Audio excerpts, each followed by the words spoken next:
Horror कहानियां TV. प्रेत, जिंदगी किस वक्त अपना रुख बदल लेगी ये कोई नहीं जानता। कब फूलों से भरी बगिया उजड़कर खाक हो जाएगी, कब मैदान बंजर रेगिस्तान हो जाएगा और कब खुशियों से भरी जिंदगी मायूस हो जाएगी ये कोई नहीं जानता। ये कहानी है कनिष्का की, जिसे अंदाजा भी नहीं था कि उसके जीवन का अगला पल उसके लिए क्या लाने वाला था। एक ऐसा अंधेरा जो हमेशा के लिए उसकी खुशियों को खा जाने वाला था। मम्मा, तुम कब से तैयार हो रही हो और कितनी देर? जल्दी चलो ना, हम लेट हो जाएंगी। अभी आई लाडो, बस 2 मिनट, साड़ी तो पहनने दे। लगता है आप भूल गई है कि आज मेरी कॉन्वोकेशन सेरेमनी है और मैं फर्स्ट आई हूँ। आज के दिन मैं लेट नहीं हो सकती मम्मा। इसीलिए तो समय लग रहा है लाडो। जिसकी बेटी फर्स्ट आई है उसे तैयार भी तो फर्स्ट क्लास होना पड़ेगा ना। कनिष्का बचपन से ही पढ़ाई में बहुत तेज थी। हमेशा फर्स्ट आना, एक्स्ट्रा करिकुलर एक्टिविटीज में पार्टिसिपेट करना और अपने घर वालों का नाम रोशन करना, ये सब उसके लिए आम था। हड़बड़ाते हुए अपनी मम्मी और पापा के साथ कनिष्का अपने कॉन्वोकेशन में चली जाती है। I must say, Mr. and Mrs. Verma, you are very lucky जो आपके घर इतनी होनहार बच्ची पैदा हुई, वरना इस उम्र में तो अक्सर लड़के और लड़कियां भटक जाते हैं। पर कनिष्का दिन रात अपनी पढ़ाई में लगी रही और आज उसने हमारे कॉलेज का नाम पूरे स्टेट में रोशन किया है। स्टेज पर जाकर कनिष्का अपनी डिग्री लेती है। उसके लिए आज का दिन बेहद खुशी का था और वो इस पल को हमेशा के लिए कैद कर लेना चाहती थी। चारों तरफ खुशी का माहौल था। तभी कनिष्का की फ्रेंड्स उसके पास आती हैं। कनिष्का, इस बार तो हमें पार्टी चाहिए। हर बार तू बचकर निकल जाती है। अरे कौन सी मेरी जॉब लग गई है, इतनी भी बड़ी बात नहीं हुई है। अब बस लंदन यूनिवर्सिटी में मेरा एडमिशन हो जाए तब पार्टी पक्की। तुम लोग कनिष्का की बातें तो रहने ही दो, मैं दूंगी पार्टी। आफ्टर ऑल कॉलेज की डिग्री मिल गई है मेरी बच्ची को। She is a graduate now. तो आज रात को मेरे घर पर पार्टी रहेगी, तुम सभी को आना है। रात को सभी पार्टी में आते हैं। सभी बच्चे नाच कूद रहे होते हैं। तभी कनिष्का खिड़की पर जाकर बाहर देखती है, जहां सामने के घर की छत पर बैठी एक औरत उसे लगातार घूरे जा रही थी। ये मिस्टर शाह के घर में ये औरत कौन है?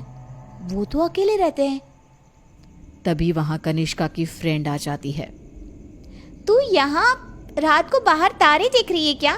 चल ना, सब कितना एंजॉय कर रहे हैं। कनिष्का नेहा के साथ चली तो जाती है, पर उसे बहुत अजीब महसूस होने लगता है, मानो कोई सदियों पुराना दुख उसकी आत्मा को याद आ गया हो। ये अचानक मुझे रोने का मन क्यों कर रहा है? और ये स्मेल कहाँ से आ रही है? मम्मी, मम्मी लगता है कोई पार्टी में नॉनवेज ले आया है। Are you gone mad, Kanishka? We all know कि तुम्हारी फैमिली वेजिटेरियन है। तो ये सड़ी हुई मछलियों का गंध कहाँ से आ रहा है? क्या मजाक है ये कहकर कनिष्का जोर जोर से चीखने लग जाती है। कनिष्का की आवाज सुनकर गौतम वहां आता है। ड्रामा मत करो कनिष्का, बस इसी कारण से ही मैं पार्टी वार्टी पसंद नहीं करता। चलो जाओ जाओ अपने कमरे में। सभी अपने अपने घर चले जाते हैं और इसके बाद कनिष्का का बिहेवियर और भी खराब होता जाता है। रात को 3 बजे अचानक उठकर कनिष्का दीवारों से बातें करने लगती है। उसकी आवाज सुनकर रीना भागते हुए आती है। अरे बेटा, इतनी रात को तुम यहाँ पर क्या कर रही हो? और दीवार को देखकर किससे बात कर रही हो लाडो? कोई नहीं है यहाँ। रीना कनिष्का को सीने से लगा लेती है। कनिष्का का शरीर बहुत गर्म था। रीना ये देखकर सोच में पड़ जाती है। आज तक मेरी बच्ची ने कभी ऐसा बिहेव नहीं किया, आज क्या हो गया है इसे? शाम तक तो बिल्कुल ठीक थी और अब अचानक इतना तेज बुखार। ये सब क्या हो रहा है? रीना भागकर थर्मोमीटर लाती है और कनिष्का का टेम्परेचर चेक करती है, पर उसका टेम्परेचर बिल्कुल नॉर्मल था। ऐसा कैसे हो सकता है? ये सब क्या हो रहा है? अचानक मेरी बेटी को किसकी नजर लग गई? रीना अपनी बेटी के साथ ही सो जाती है और अगली सुबह डॉक्टर को बुलाती है, पर डॉक्टर के टेस्ट के बाद भी सब कुछ नॉर्मल ही निकलता है। अब ये क्या नया लफड़ा आ गया है? एक और नया खर्चा। क्या कह रहे हैं आप? जब तक कनिष्का टॉपर थी तब तक आपकी बेटी थी, और आज बेचारी बच्ची तकलीफ में है तो ये सब कहने लगे आप? रीना और गौतम में बहस हो जाती है। गुस्से में गौतम घर से बाहर निकलता है, जहां उसे पता चलता है कि मिस्टर शाह अब नहीं रहे।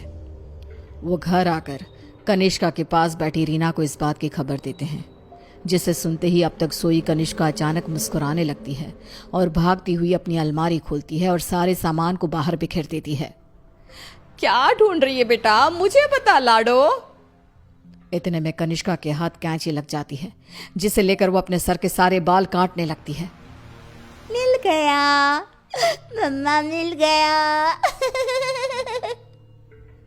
ये क्या किया तूने? अरे क्या हुआ है लाडो तुझे? मुझे पता, तूने कल से कुछ खाया भी नहीं। कुछ खा ले बेटा, कमजोर हो जाएगी। पेट भर गया है। कितनी उल्टियां भी की मैंने। पूरे के पूरे शाह को खाकर बैठा हूं मैं। खाकर बैठा हूं? ये सब क्या कह रही है तू? बाथरूम में जाकर देख ले। रीना बाथरूम में जाती है, जहां बेसिन में नीले रंग की उल्टी थी, जिसमें मांस के टुकड़े थे, जिसे देखकर रीना को भी उल्टी आने लगती है। वो भागकर वापस कनिष्का के कमरे में आती है। सुनिए जी, हमें जल्द से जल्द कनिष्का को किसी पंडित जी के पास ले जाना होगा। ये कुछ और ही है। आज के जमाने की होकर तुम ये सब क्या कह रही हो? ऐसा कुछ नहीं होता। गौतम अपनी पत्नी की बात को इग्नोर कर देता है। इसी तरह दिन बीतने लगते हैं। भूखी रहने के कारण अब कनिष्का के शरीर की हड्डियां भी दिखने लगती है। उसकी आंखों के नीचे काले गड्ढे आ चुके थे। अब मैं किसी की नहीं सुनूंगी, बहुत हुआ।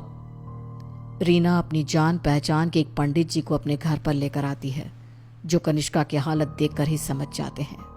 बच्ची की हालत बहुत खराब है, इसे मैं नहीं संभाल पाऊंगा। ये मेरे गुरुजी ही कर सकते हैं, जो कुछ ही दिन पहले साधना के लिए हिमालय जा चुके हैं।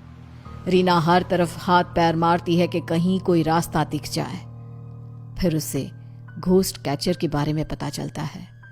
डूबते को तिनकी का सहारा समझ रीना उनकी टीम को भी अपने घर पर बुला लेती है, और वो लोग कनिष्का से पूछताछ शुरू कर देते हैं। क्या आई हो तुम और कौन हो? कितनों के नाम बताऊं? मतलब तुम एक से ज्यादा हो। एक से ज्यादा हो इस लड़की के शरीर में। बताओ बताओ कितने हो? हम 42 प्रेत हैं।